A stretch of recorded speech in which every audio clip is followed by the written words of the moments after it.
Hi, JC. Hey, what's up, Jim? Hey, I just wanted to get your reaction to being voted to your first Pro Bowl and how that felt when you got word.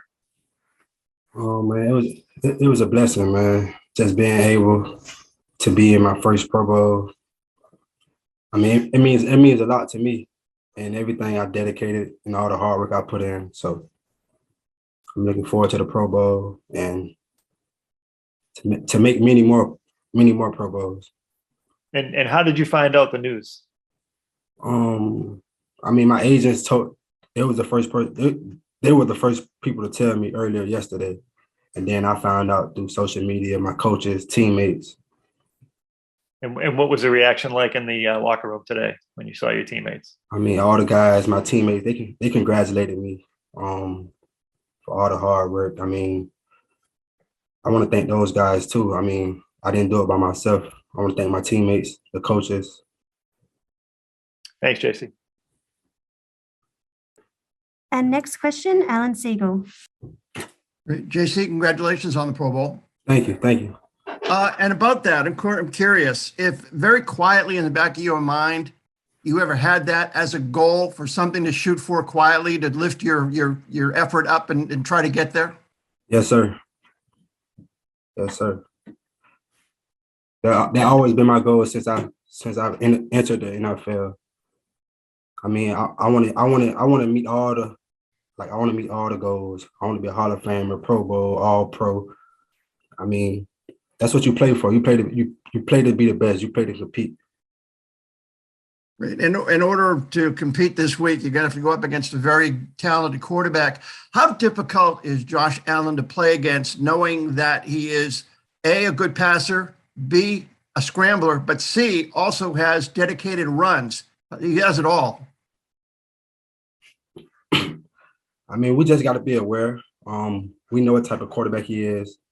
I mean, we played the guy earlier during the season. I mean, he's a big threat to their offense. I mean, he does it all. Like you said, he can run, he could throw the ball. I mean, he's really good at what he do. Great. Thanks. Happy holidays. Thank you. Next question, Chris Mason. Hey, JC, I know that that game in Buffalo was kind of a weird one with the wind and everything like that, but how did you feel like that first matchup went with Stephon Diggs? I mean, we're pretty good, but I mean, we won the game, so that's all that really matters. And earlier today, Adrian Phillips was talking about you, and he said that he thinks that you and Steph Gilmore have a pretty similar mindset where you guys don't really want help. If you're taking someone, you want them to know that you lock them up. You think that's accurate? I mean, if he said it, yeah. I mean, he not gonna make anything up. Why is that? Why is that your mindset? You didn't believe what you didn't believe what he said? Oh, I did. I just didn't know if you believed it. I mean, of course. I mean, I'm a lockdown corner, so I mean, I like to be on the island. That's what I get paid to do. Thanks, JC. Next question, Mike Race. JC, congratulations. Thank you, Mike. I heard about Revis Island. If you like to be out on the island, like, what is it? Just like JC's Island, or what are we calling this island? I'm trying to create my own island. I haven't came up with no name yet, but it's coming real soon. I'll see if I can come up with something like that might be catchy, you know. All right, let me know. I might need it. JC, the way you entered the league, undrafted, right? Now you're Pro Bowl corner, officially. What do you think is the really contributed to your ability to go from undrafted to Pro Bowl corner? What do you think it was? Like, if you had to pinpoint something. Just being self-motivated and disciplined, man. Like you said, I came in undrafted, so I already knew I had to work harder than I had to work. I had to put more work than any just being undrafted just tells you okay, you got to go harder. And I want to thank the team for taking the chance on me. I mean, I made the most of my opportunities and just grinding, man, day in and day out and believing in myself. Congratulations, JC. That's pretty cool to see that from there to there, you know? Yeah. And next question, Nick Coit. Thank you, Steph. Congratulations, JC, and Merry Christmas too. Thank you. Merry Christmas. Thanks. Was there a point over the last few years here that you sort of figured out, okay, this is what I need to do to get to the level where I want to go to? Was it coaching? Was it just something that you picked up in practice? Where was it that you felt like you could ascend to being a Pro Bowl corner, which you are now? So what's the question? What's the main question? Main question is, when did you feel like you figured out that you could get to this level as a Pro Bowl corner? I always knew I could be one of the best DBs in the game. It was just me, just actually putting the work in and doing what I need to do to be the best. I mean, that's I always knew that, but I just had to do things I didn't want to do. I have to discipline myself. I mean, it's a lot come with it. And now that I'm starting to do that, becoming a true professional, I see it's paying off for me. So that's a tough question. And next question, Mike Giardi. JC, congratulations. That's quite an honor. And according to Adrian and a bunch of your teammates, it should have come last year as well. So I guess they started the makeup process already, right?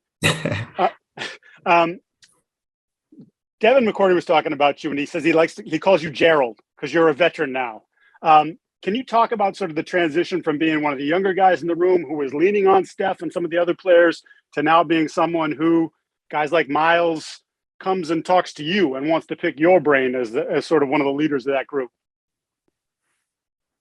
I mean, we all once was a rookie before, and we looked up to older guys and tried to get some feedback on the things that they do to be a better professional. I mean, when I first got here, my first 2-3 years, I was up on the Gilmore wings. So, and I learned some things from him.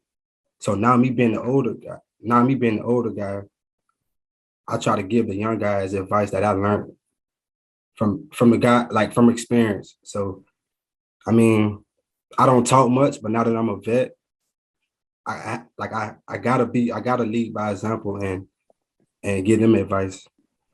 Is it kind of a cool transition for you to have gone from undrafted guy leaning on veterans to now being that guy and sort of being in that position? Yeah, man, it's cool. I mean, I'm in a great position right now, man. I just gotta stay focused. And how do you feel about Devin when he calls you Gerald? I mean, it's only 2 people that call me Gerald. And when he do call me Gerald, it just make me feel like it just does something to me because not too many people call me that. Not too many people know that's my name. So, I mean, I just smile when he called me that. So, like, if my mom called me Michael, that means I was in trouble. So, if someone called you Gerald, did that mean you were in trouble? That mean business. If somebody called me Gerald, that mean business. All right, very good. I appreciate you. Merry Christmas. Merry Christmas. And we'll have 2 final questions, Bob Sosi, followed by Dakota Randall. JC, echoing everybody else, congratulations and Merry Christmas. Merry Christmas.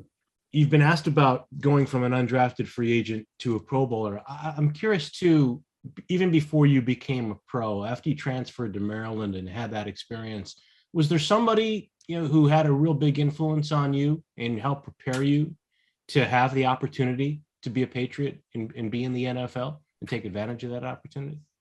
I would say my loved ones, like my close family, my mom, my dad, my girlfriend. I mean, those people who stayed close by me no matter what, and they kept me motivated. I mean, that's the best way I can explain it.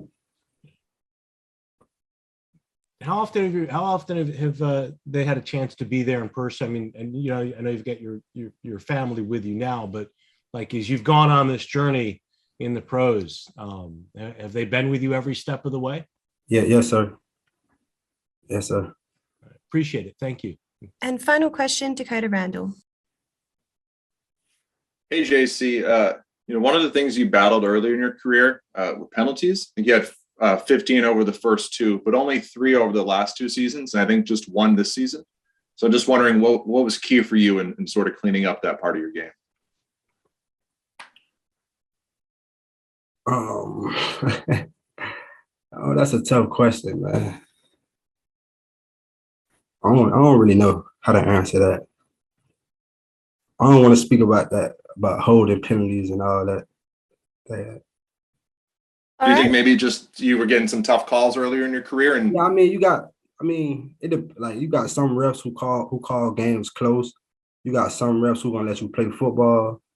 I mean, it all depends, man. I mean, that's part of the game. You're gonna hold, you're gonna fight, that's part of football. thank you.